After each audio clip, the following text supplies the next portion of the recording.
Buenas tardes, lo que vamos a realizar el día de hoy es una entrevista sobre el código deontológico. El día de hoy también nos estará acompañando la licenciada Sofía Calvo Piña, la cual es nuestra directora de carrera. Bueno, la finalidad de hacer una entrevista para el código deontológico es saber si la universidad se aplica. Comenzamos con las preguntas. Según su perspectiva, ¿qué es el código deontológico? El código deontológico son reglas, normas que una enfermera debe cumplir en la práctica enfermera.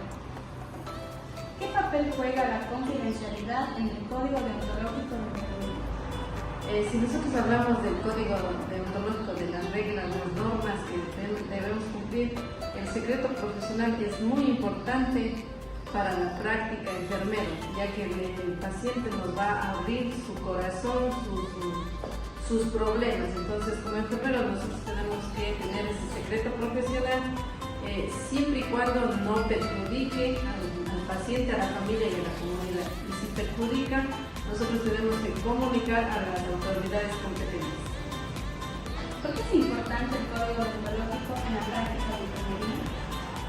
Si yo hablo de reglas y normas de la práctica enfermero, nosotros tenemos 4 elementos en el código deontológico. El primero es la enfermera y la persona, esa persona sería el paciente, la familia y la comunidad.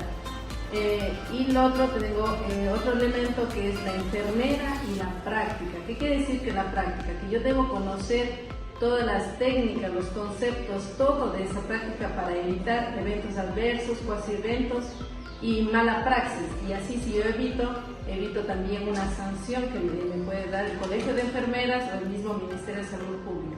Y luego tenemos el elemento de la enfermera con la profesión. Entonces, ¿qué quiero decir también eso de la profesión? Que yo me comprometo a ser una buena enfermera con los conocimientos científicos y con la ética y la moral. Y por último también el elemento es enfermera y el equipo de salud, que tengo que tener un buen compañerismo para que salga bien ese paciente, porque somos un equipo, enfermera, médicos, obstetras y los de rayos X, de ecografía, todos somos un equipo por el bien del paciente. ¿Qué consecuencias puede haber por violar el código deontológico de enfermería? En sí, nosotros no tenemos, en la Constitución puede ser que si yo hago mala práctica, me vienen y retiran mi licencia. Pero en sí, hay muchas enfermeras, siempre digo que nos hacemos al sistema, porque violamos este código, porque tratamos de hacer solo la práctica bien, las técnicas bien, pero no cumplimos con la ética y la moral, y eso es lo más importante de la enfermería. La disciplina enfermero, que es la práctica, o sea, el conocimiento científico, y también la ética y la moral, el amor al prójimo. Entonces, tendríamos que trabajar mucho en esta violación del código deontológico para así evitar pacientes que no estén satisfechos. ¿Quién supervisa la aplicación del código deontológico? En la práctica, en sí no tenemos un equipo o un comité que supervise el código deontológico. Pero nosotros cuando firmamos un contrato de trabajo nos dice una parte que sí tenemos que cumplir con las normativas éticas y morales, pero en sí no nos hacen un seguimiento como nos hacen un seguimiento de la seguridad del paciente en lavado de manos, de los eventos adversos, en las caídas de los pacientes.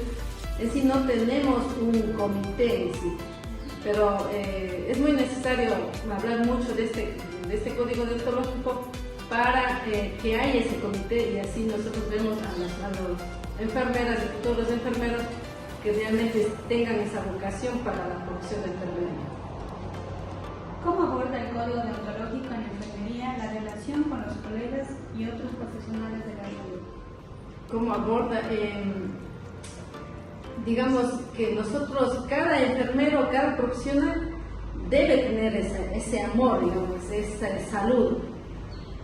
Pero hay veces que no, en el equipo no se ve, no se observa, no puedo decir más, pero tendríamos que trabajar, como les dije anteriormente, trabajar en ese comité, formar ese comité para tener un buen resultado.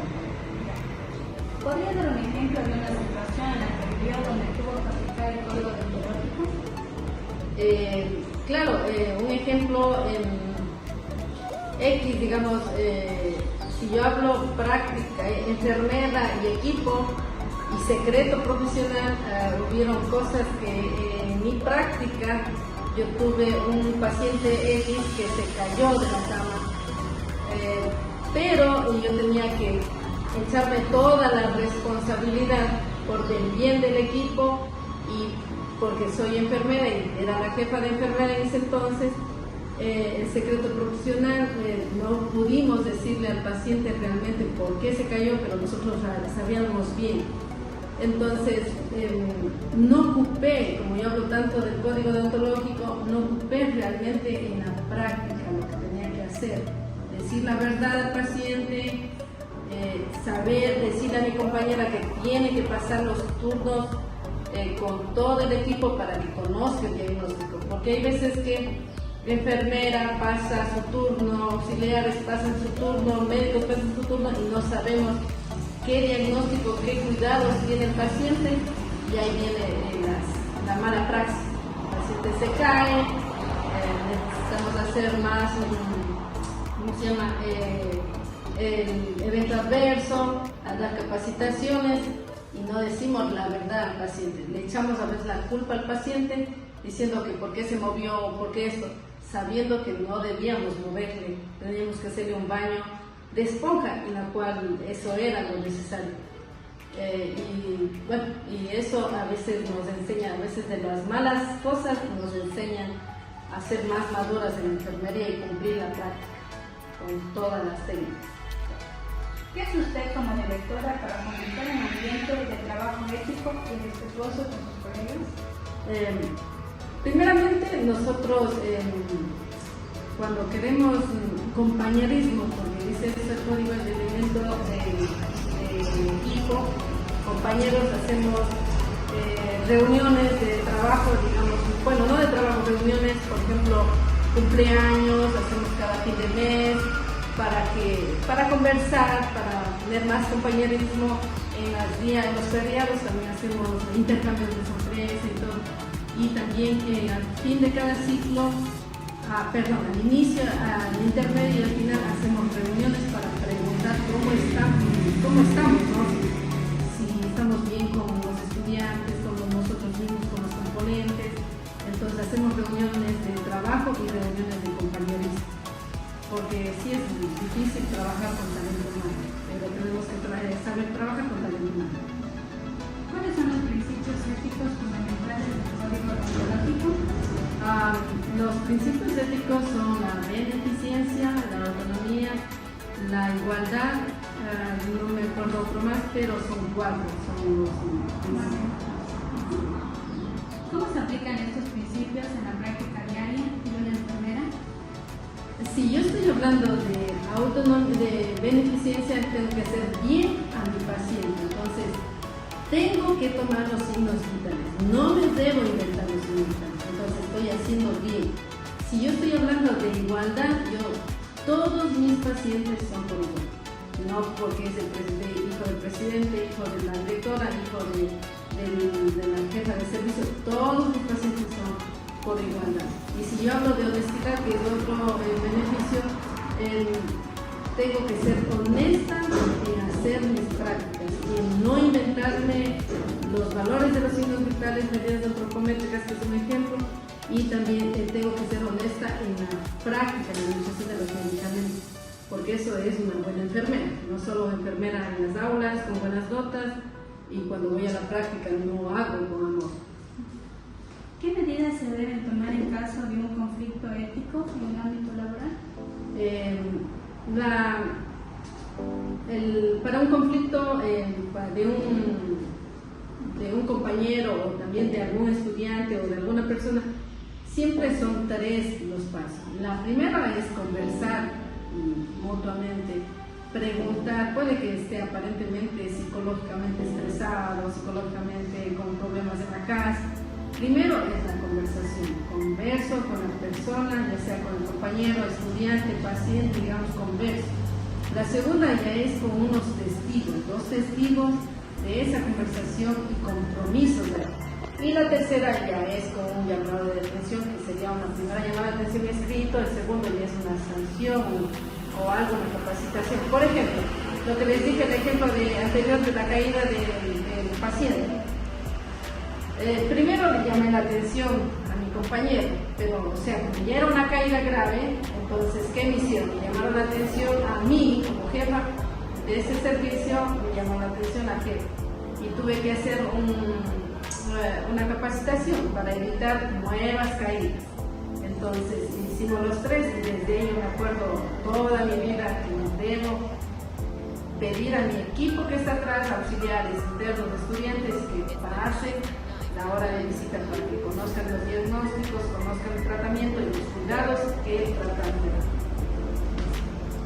¿Cómo promueve la ética y la deontología entre el personal de enfermería? Con capacitaciones, casas abiertas y eso sería, con capacitaciones y casas abiertas.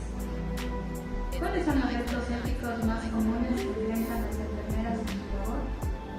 Los retos que yo como enfermera asistencial, mi reto más era ser honesta. O sea, porque si tengo que pasar la medicación a las 2 de la mañana, tengo que pasar a las 2 de la mañana. No tengo que hacer un cóctel de antibióticos que pasa a las 2, luego a las 4 y las 2 iguales. No. La honestidad para mí es lo más importante, no solo en lo laboral, sino en toda la... Porque si yo hablo de con verdad, todo me va a ir bien. Después sería el respeto y la igualdad. Ese es mi punto de vista. ¿Cómo se asegura de mantenerse actualizado con respecto a los cambios en el código deontológico y las mejoras prácticas éticas? Las mejoras prácticas, nosotros como enfermeras tenemos que pertenecer primero a un colegio de enfermeras. Yo sé que los colegios de enfermeras hoy en día no están al tanto, digamos, porque ya han perdido un poco la fuerza. Si yo estoy con un colegio de enfermeras o estoy en un comité de enfermeras, eso me va a ayudar a las actualizaciones. O segundo, si no estoy en un colegio de enfermeras o en la escuela de enfermeras, en las páginas oficiales de enfermería, en las Googles, nos dicen también. Hoy no tenemos el último código deontológico, si no recuerdo, es del 2016, que se fue actualizando. Entonces tenemos que nosotros como personal de enfermería actualizar, autoeducarnos y también si es en lo asistencial, las jefas de enfermeras tendrían que dar este código deontológico y cada 6 meses se hace un seguimiento a ver si realmente cumple. Muchas gracias. Esta ha sido la entrevista. En conclusión, podemos decir que el código deontológico es una herramienta fundamental que guía la práctica ética de la enfermería en el Ecuador. Sin embargo, no hay consenso entre las enfermeras sobre la interpretación y aplicación de este código en el cuidado de los pacientes. Existen diferentes percepciones sobre el cuidado que coexiste y no siempre son compatibles.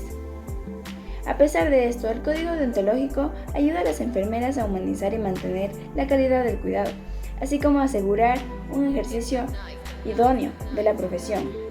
Hace visible la función de la enfermería en las instituciones de salud y la sociedad. Una recomendación clave es que el código deontológico sea ampliamente difundido a la ciudadanía e incluido en los currículos académicos y como requisito de ingreso a instituciones de salud. Esto permitiría fortalecer su aplicación y entendimiento entre los profesionales de enfermería en todo el Ecuador. Gracias.